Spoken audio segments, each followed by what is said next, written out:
രാവിലെ ജിൻഡോ തുറന്നു വിട്ടൊരു ഭൂതമുണ്ട്, ഒരു ബോംബ്. അത് ബിഗ് ബോസിനെ ആകെ കാർന്ന് നിന്നുകൊണ്ടിരിക്കുക. പാവം ബിഗ് ബോസ് പോലും ഓർത്തില്ല. അങ്ങനെ ഒരു ടാസ്ക് കൊടുത്തു കഴിഞ്ഞാൽ ജിൻഡോ തങ്ങൾക്കിട്ട് പണിയും വന്നു. ബിഗ് ബോസ് രാവിലെ ഒരു ടാസ്ക് കൊടുത്തു, മോർണിംഗ് ആക്ടിവിറ്റിയിൽ കള്ളം പറയാം എന്ന്. നിങ്ങൾക്ക് ഇഷ്ടമുള്ള കള്ളം പറയാമെന്ന്. അപ്പം ജിൻഡോ പറഞ്ഞ കള്ളം ഞാൻ നേരത്തെ പറഞ്ഞിരുന്നു. റസ്മിൻ പുറത്ത് കാര്യങ്ങളെല്ലാം അറിഞ്ഞിട്ടാണ് വന്നത്. അതുപോലെ റസ്മിനെ എനിക്ക് ഭയങ്കര ഇഷ്ടമാണ്. നെയ് പോളിഷ് വെച്ച് ടിഷ്യൂ പേപ്പറിൽ എഴുതി ലെറ്റർ വെക്കുന്ന ശീലം റസ്മിനുണ്ട്.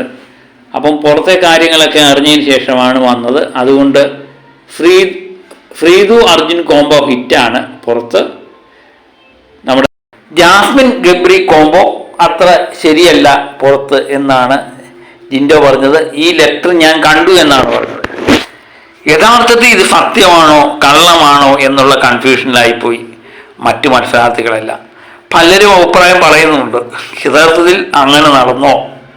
കള്ളം പറയുക എന്നുള്ള ടാസ്കിൽ ജിൻഡോ പറഞ്ഞത് ഇതാണ്. എനിക്ക് തോന്നുന്നു ഒരു ഒന്നൊന്നരപ്പെടുത്തി കുടത്തിനൊക്കെ വെച്ച് തലക്കടിക്കുന്ന ഒരു പണി തന്നെയാണ് റസ്മിന് കൊടുത്തിരിക്കുന്നത്.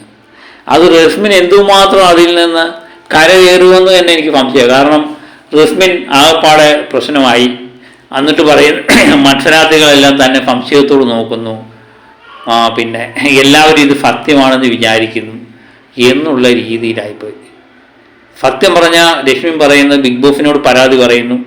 ബിഗ് ബോസിനെയും ബിഗ് ബോസിൻ്റെ ക്രൂവിനെ പോലും അപമാനിക്കുന്ന രീതിയിലുള്ള പരാമർശമാണ് ജിൻഡോ നടത്തിയത് എന്ന് പരാതി പറയുമ്പോൾ ബിഗ് ബോസിന് എന്ത് ചെയ്യാൻ പറ്റും? ബിഗ് ബോസ് കൊടുത്ത ടാസ്ക്കാണ് കള്ളം പറയുക എന്നുള്ളത്. ജിൻഡോയ്ക്ക് പറഞ്ഞു നിൽക്കാം, ഞാൻ പറഞ്ഞത് കള്ളമാണ്. റസ്മിൻ എന്തിനെ ഇങ്ങനെ ചൂടാവുന്നു? പിന്നെ പവർ കമ്മിറ്റിയുടെ മുന്നിൽ, പവർ ടീമിൻ്റെ മുന്നിൽ പരാതിയുമായിട്ട് പോകുന്നു. എനിക്ക് തോന്നുന്നു അവർ നിയമ നടപടിയുമായിട്ട് മുന്നോട്ട് പോകുന്നു. അപ്പോഴും എല്ലാം റസ്മിനാകെപ്പാടെ അന്നേരവും ജിൻഡോ പറയുന്നത് കള്ളം പറയാനുള്ള ടാസ്ക് ബിഗ് ബോസ് ആണ് എനിക്ക് തന്നത്, ഞാൻ കള്ളം പറഞ്ഞു, അതിനെന്തിനാ ഈ പരിഭവിക്കുന്നത് എന്നാണ് ചോദിക്കുന്നത്. അപ്പം അവിടെ റസ്മിൻ്റെ കുരുവെട്ടുക. ഇപ്പം മാത്രമല്ല, നേരത്തെ ഇങ്ങനെ പറഞ്ഞിട്ടുണ്ടെന്നാണ് റസ്മിൻ പറയുന്നത്.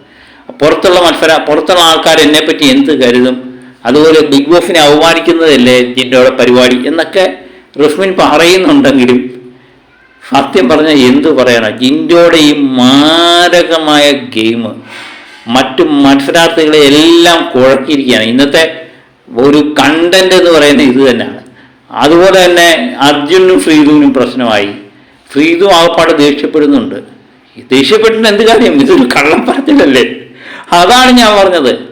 ഇത് ഗെയിം മോർണിംഗ് ആക്ടിവിറ്റി ആണെങ്കിൽ ഇതുപോലെ കൈകാര്യം അറിയാവുന്ന ഒരു വ്യക്തി ബിഗ് ബോസിൻ്റെ ആ ടീമിലില്ല എന്നുള്ളതാണ്. കാര്യം മോർണിംഗ് ആക്ടിവിറ്റിയിൽ പോലും തൻ്റേതായ കാര്യം പറഞ്ഞ് ഇപ്പം കള്ളം പറയുക എന്നുള്ള ടാസ്കിൽ ഒരു കള്ളം പറഞ്ഞു, അത് സത്യമാണോ കള്ളമാണോ എന്നറിയാൻ വയ്യാത്ത ഒരവസ്ഥയിൽ അവിടുത്തെ മത്സരാർത്ഥികളെയും എല്ലാം കൊണ്ടുചെന്ന് എത്തുന്നു. ബിഗ് ബോസിനെ പോലും പ്രതിക്കൂട്ടി നിർത്തുന്നു. ഇതൊക്കെ നടത്തുവാൻ ജിൻഡോയ്ക്ക് അല്ലാതെ വേറെ ആർക്ക് കഴിയും? നിങ്ങളൊന്ന് ആലോചിച്ച്